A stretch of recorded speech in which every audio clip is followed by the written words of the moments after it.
everyone, and welcome to Techno Day on International Women's Day 2022. Thank you so much for taking the time out of your day to join me for this session all about imposter syndrome. I hope you find it useful. Before we get started, let me introduce myself. My name is Lisa Clark and I'm based in Dundee, Scotland, and I've been in the IT industry for just over 10 years. I'm part of the Global Engineering Outreach Specialist team at Dell Technologies, focused on Microsoft Hybrid Cloud and covering the EMEA region. We're a team of engineering technologists focused on product evangelism and enhancement, enablement, and pre-sales engineering support. I'm super passionate about enabling customers to harness the power of cloud, specifically hybrid cloud. I'm not actually technical, which is the root of a lot of my imposter syndrome struggles working in the technology industry. I am a Microsoft MVP and have also received the Inclusive Leader and Community Hero badges from Microsoft. Outside of work, I spend a lot of time with my horse Bailey and being terrible at yoga. When lockdown hit in March of 2020, I decided to throw my time and energy into something I'd been thinking about for a long time, but had never really got round to for reasons, one of those being imposter syndrome. But I overcame that and I started a podcast. And in 2020, I delivered a few talks on how I started a podcast and how that got me through the pandemic. And the focus of that talk wasn't on the tech that I used, although it did feature, but it was more on the mindset to getting started. And part of that was overcoming imposter syndrome. And a lot of people resonated with this. So I started to explore the topic more to better understand it and search for a better way to manage it. So in this session, I'm going to share what I learned in the hopes that you also find it useful. So a quick overview of what we will be taking a look at today in this session. First, we're going to take a look at cognitive bias, what it is, as that's sort of important and foundational to understanding imposter syndrome. Then we will take a look at how imposter syndrome and a cognitive bias, the Dunning-Kruger effect, are related. Then we're going to take a look at the 5 R's as a strategy for overcoming imposter syndrome.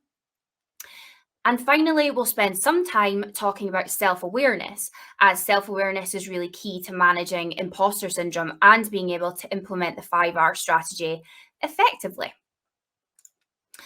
So, imposter syndrome, it's something that we all suffer from.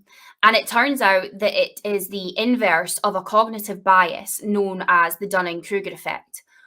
And understanding more about cognitive bias and the Dunning-Kruger effect and how our brains work really helped me overcome my imposter syndrome, or manage it better at least. I'm sorry to say that I don't think we can ever entirely get rid of imposter syndrome, but we can definitely manage it so that it doesn't hold us back from doing the things that we really want to do or taking the opportunities that we really deserve and want to take. We do this by understanding more about imposter syndrome and why we feel the way we do. As humans, we are blessed with very clever brains, but sometimes they can work against us. And awareness and understanding of this is key to managing imposter syndrome. So, what is cognitive bias? It's a type of systematic error in thinking. It occurs when people are processing and interpreting information in the world around them, and it affects the decisions and judgments that we make. Cognitive biases are often a result of our brains trying to help us. They're trying to simplify information processing. They work a little bit like a rule of thumb to help you make sense of the world quickly. And so our brains are really powerful, but sometimes they can have their limitations, and one of those is cognitive bias. So there is a cognitive bias called the Dunning-Kruger effect. The Dunning-Kruger effect is a cognitive bias in which people assess their cognitive ability as greater than it is. It's overconfidence gone wrong. Which is an odd concept when you think about it, because we often praise confidence and self-assurance. But inflated self belief can snowball into ignorance and arrogance, something which I am sure we have all experienced in one way or another. It turns out that imposter syndrome is the inverse of this effect, where competent and highly skilled individuals don't see themselves as such.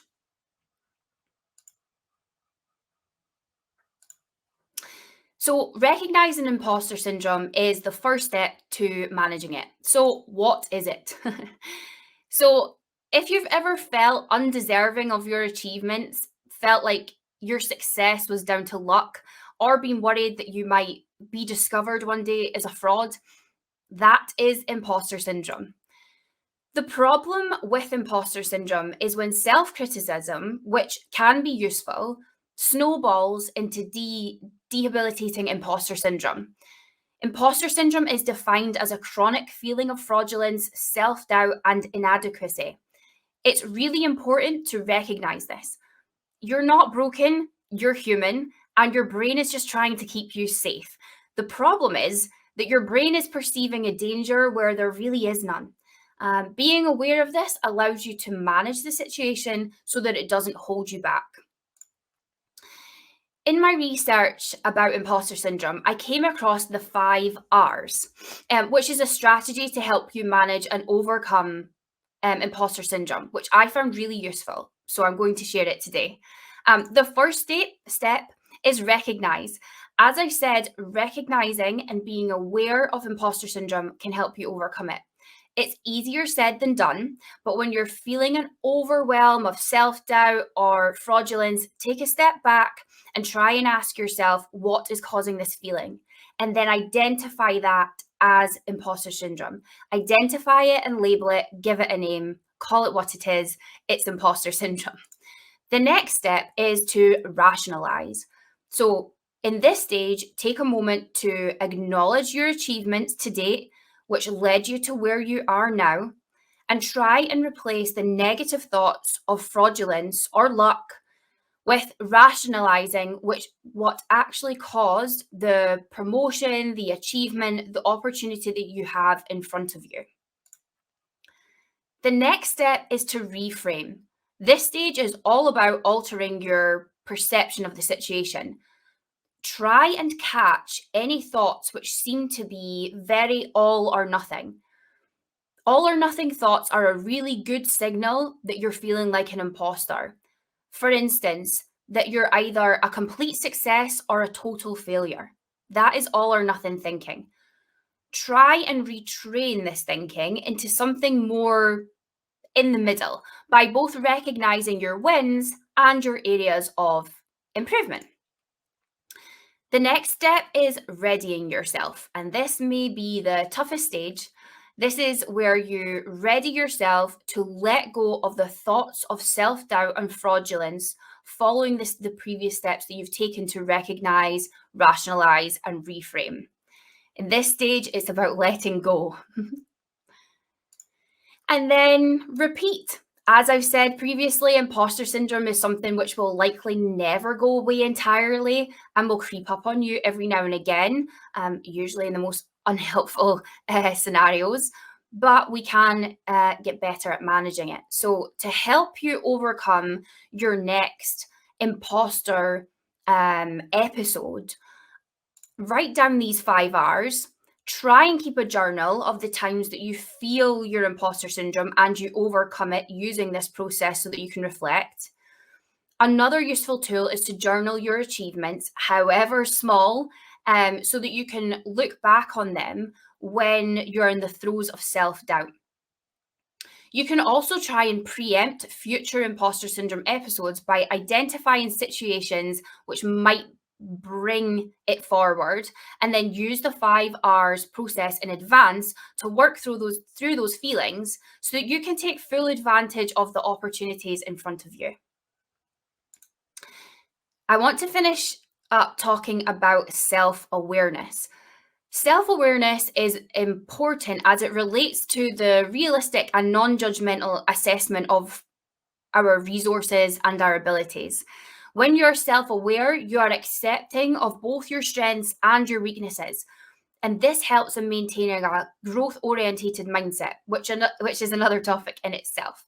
Um, it might be helpful to know that there are sort of three levels of self awareness. So, in a famous experiment, researchers painted a red dot on children's noses and placed them in front of a mirror. If the child tried to wipe away the red paint off their nose after looking in the mirror, this means that they have recognized themselves. Infants younger than 12 months don't really recognize themselves in the mirror and seem to think that the reflection is another child, whereas children above 15 to 20 months of age show signs of self-awareness. So this is our basic level of self-awareness.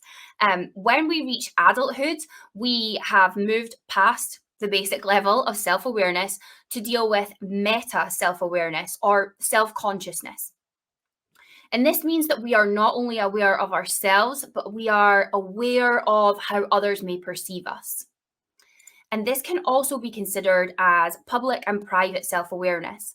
So public self-awareness is the awareness of how we appear to others, while private self-awareness refers to our ability to be aware of and reflect on our own internal states. So, what are some of the benefits of self awareness? Psychologist and researcher Anna Sutton talked about three key benefits of self awareness in a 2016 study.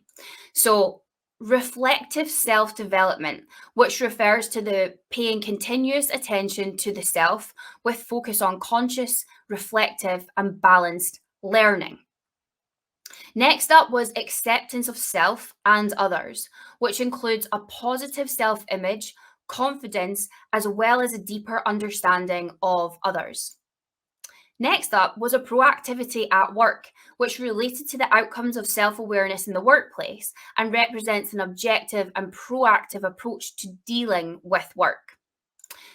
Self awareness is also good for your psychological well being. A study in 2010 found a significant correlation between self awareness and well being.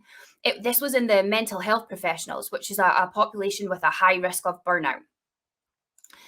Self awareness is also important in leadership and business. A 2019 study conducted by Green Park Partners, researchers showed that a high self awareness score was the strongest predictor of overall leadership success.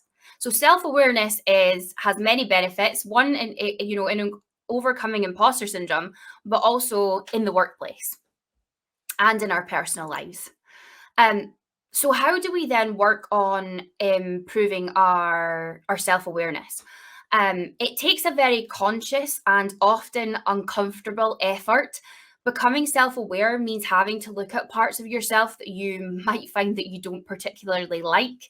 However, as we've just seen, there are lots of benefits, so the work is really worth it. So, writing down your honest thoughts and ideas is a perfect way to open up yourself for exploration and awareness. The key word here is honest, and that's why journaling is one of the best ways to start your self awareness journey because you can be completely honest in your private journal. If you're not into long winded self reflections, the easiest type of journaling for self awareness are different types of trackers. So, mood trackers, exercise trackers, water intake trackers, any kind of tracker really to get you started. An example of this is we tend to think that we eat healthier than we actually do, or that our moods are more stable than they actually are. But by tracking our habits and how we feel, we get a much more objective picture of ourselves. We all love some positive feedback, but we all tend to shy away from and feel uncomfortable both giving and receiving what could be perceived as negative feedback. But constructive feedback is one of the best ways to build self awareness. It's important to pick people that you really trust and feel comfortable with, people who you know have your best interest at heart, so much so that they are likely to be honest with you. Ask this person to give you some honest and constructive feedback. Brace yourself for becoming defensive.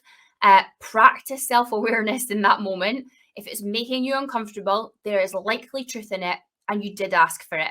So accept it with grace and then reflect on it.